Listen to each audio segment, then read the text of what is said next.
Are you up for some adventuring and monster killing?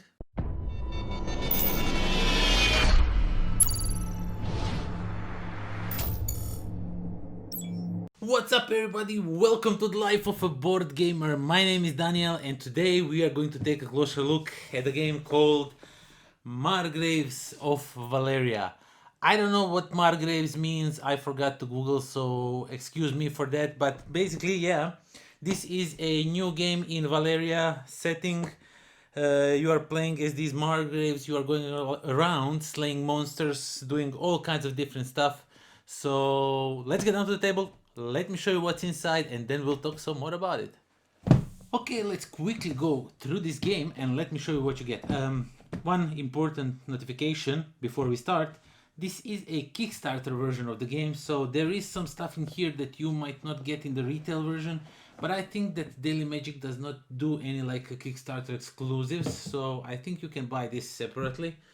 So just be aware of that, that if it's not in your box, it is because it's a retail version. So yeah, we have the rulebook first. And as you can see, there's lots of pictures, lots of big text, so this game is fairly easy to learn how to play. There's really not that many rules and everything is really logical. If you played any of Valeria games, you will go through this rulebook with ease.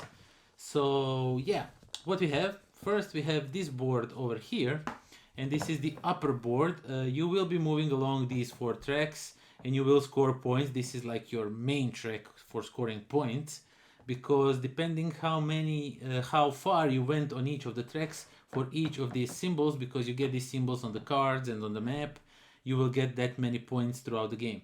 So you have to be aware of that. And yeah, that's the upper board that's going around here. There's also some extra points that you can earn by putting knights in the graveyard, because knights die when they help you fight monsters. So they will go over here and you will use them to earn you different points, and this is the keep where all the knights go and then they go out venturing. And then next thing we have is this really nice board. It has like this matte finish which I really like. On a touch it's really nice. So basically you will be playing on this map. As you can see, there are some cities around this map and there are 4 layers. So basically if you are in this city or this city, you can attack monsters over here in this layer, earn your points that way. You can build some castles in these cities or forts that will earn you one-time bonuses, and all of these cities, once you enter them, you have some actions that you can do, like buying cards, getting some stone or wood, or changing gold for any other resource. And of course there is a shipping track over here, because you will have a ship and you can ship your resources around this track and they will earn you all kinds of different stuff. So yeah, that's the board. And now everything else. So we have wooden knight components, and as you can see, they're pretty nicely done knights. They have like a shield and a sword, which is really cool. They're not just like regular meeples, they look like little knights. And each of the player will get a set of these components. So you will get these forts that you will be building on the board, and you have these stars to track your points for each of the symbols. You have your ship, and you have of course your Margrave to move around the cities and activate different actions. So each player will get one set of these to track their strength, their points and everything, like in any other game. So we have also the red, the pink, the white components and the yellow ones. So yeah, this game goes up to 5 players if you didn't notice already. Then we get coins. These are just regular cardboard coins. You can get metal coins for this game if you want to, but I'm really fine with these. This is really nice, thick cardboard, really thick cardboard. All the components, all the cardboards, everything in this game is really nice, thick cardboard. They really spared no expense.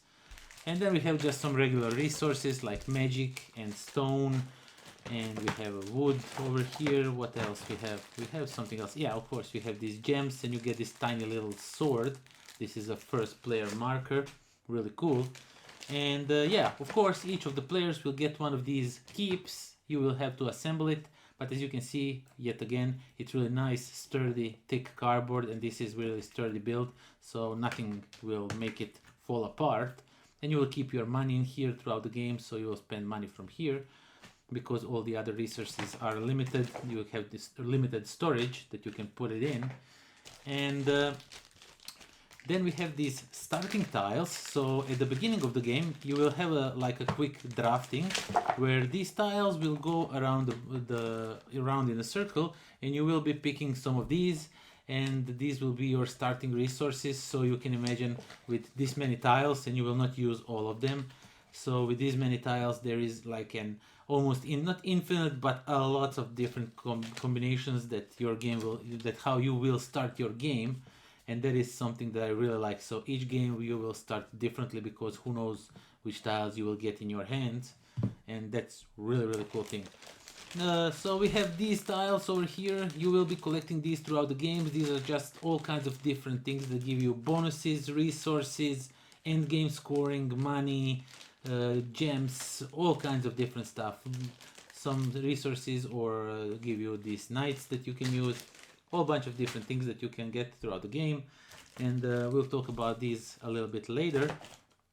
And one thing before we go to cards, of course, we have the scoring board, score sheet, not board, score sheet, where you will tally up your score and yeah, see how many points you get and if you win or not.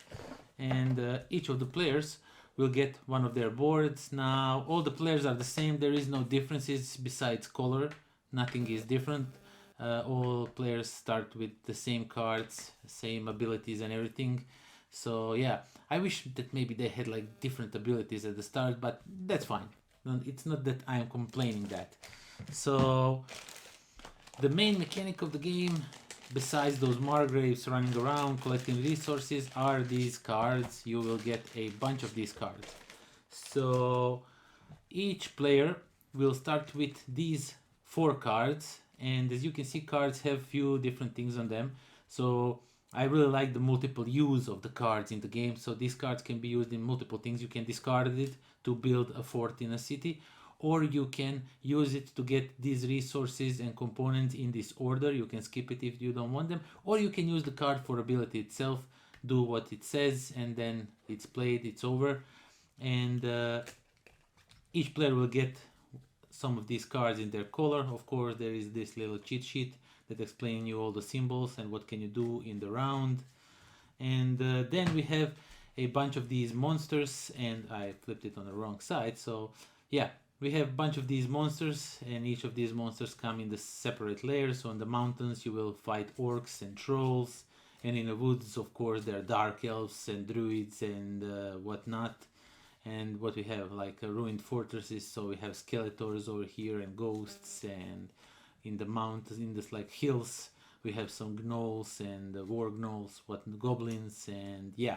So you will be fighting these monsters, and of course they give you the type of monster it is, what strength and magic you need to have to defeat it, and they will give you some victory points and some resources, usually money or knights or gems that are very valuable.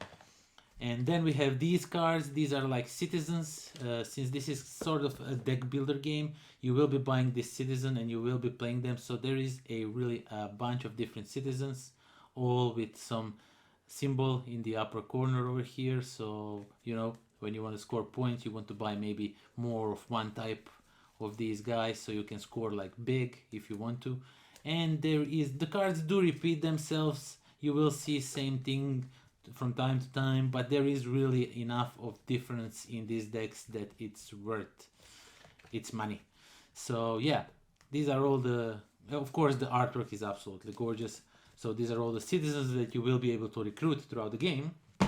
And now these are the things that comes with a Kickstarter. You might not get it in your version of the game if it's retail. So basically what you have like a monster pack. So you have one monster for each of those decks that I showed you, like hills and fortress and whatnot, mountains, and you will stick those monsters in there. And you have the starter pack. Each of the heroes will get one more card to start with, one more guy that has some kinds of different abilities. There's also these dragons that you will stick with the monsters, and dragons need to be defeated twice before you can remove them, and they will give you some random abilities each time you defeat them. And then we have the citizen specs, which just gives you more of the citizens for this big deck, which is really cool. Basically, these are really like super small expansions that you can also stick in the base game and really not even notice that they are in there. So yeah, I really like them. But yeah, that is that basically. And at the bottom of the box, it shows you how you should store everything. It did not work for me, but it's really nice of them that they show you. So you need to save up some of the punch boards. As you can see, some of the punch boards are beneath here, and just put this over here so the game is up top. So once you store it vertically, it does not flop all around the place. But yeah, that's everything that comes in the Margraves of Valeria. Okay, so that was Margraves of Valeria. And yeah, artwork standard, the same artwork done by, I always forgot the guy's name, Mikhailo Dmitrievsky.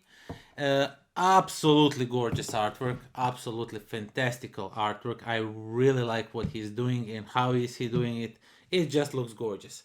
So the game itself, Valeria, the other Valeria games, although I like them, I really do, I always felt that there is some meat missing from the game. Like you need that one extra step that make the game more like not just rolling dice, collecting resources. Not that something is wrong with that. I really like all Valeria games so far, but this one is like a next step in the evolution. So this one brings more complexity to Valeria Kingdom, to Valeria games, and that is something that I really like. You can sort of start playing their first game, which is Valeria Cards Kingdom, if I'm not mistaken, and then you can switch to Villages of Valeria, and then you can go to this one, and you will progressively get more and more gameplay, more and more complex game. Now, by far, this is not a hard game to teach. This is not a hard game to play, but it just has a lot of different things that you can do throughout the game, and I really like that. So you are these Margraves. You are going around the board, visiting different cities. You are activating actions as you enter the city.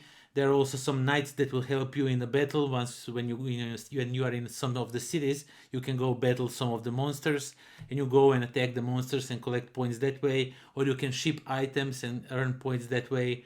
It is just really interesting game. I like how the interaction between players is handled, because some of these knights you can push them around, move them around to activate certain city actions, but then at the same time you are pushing them maybe toward the other player that he can use them to attack somebody or some monster, and then use them that way. And when you use knights, you also get different bonuses.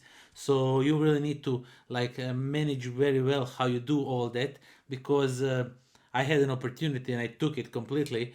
In one game, I had such a great combo that I did like I think I won a bunch of points just because I was patient and I was building my strategy, and I was waiting for the perfect time to execute my strategy, to attack the monster, to pick up all the bonuses, everything. I mean, it was like it was really hard it was I could not plan for that, like turn by turn. But I was hoping that players will do some stuff that will make me create this combo, and it really did. And it was just, it was my turn took like two times the rest of the turns did, like that one turn, because I can now do this, and I will spend this token which gives me two moves, which I will do to do this and this. I will activate this action, and now I have all these knights in this place. I will attack this super huge monster that will give me crystal, and now I have a crystal. I'm gonna build in this city.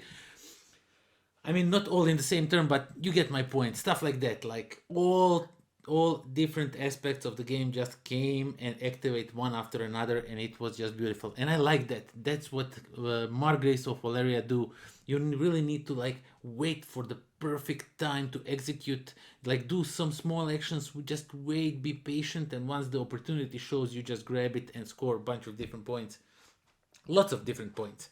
And yeah, so if you already didn't understood what I am feeling about this game, I absolutely adore this game. This game is a game that is probably never leaving my collection. I tend to sell games here and there because other friends has it, so I don't have need to have it. Some of them, not all. Some of them I really need to. And this one is not leaving my collection because I really like Valeria universe. I have card kingdoms. I have villagers, and this one is definitely staying in my collection because it's a great game. I just absolutely love it. I just adore it. So yeah, if you didn't already catch it, definitely check this one out. You have my recommendations. I think you will have a lot of fun playing it. All it is just beautiful game. So yeah, join me next time when I am going to make myself into a board game. And until then, pozdrav.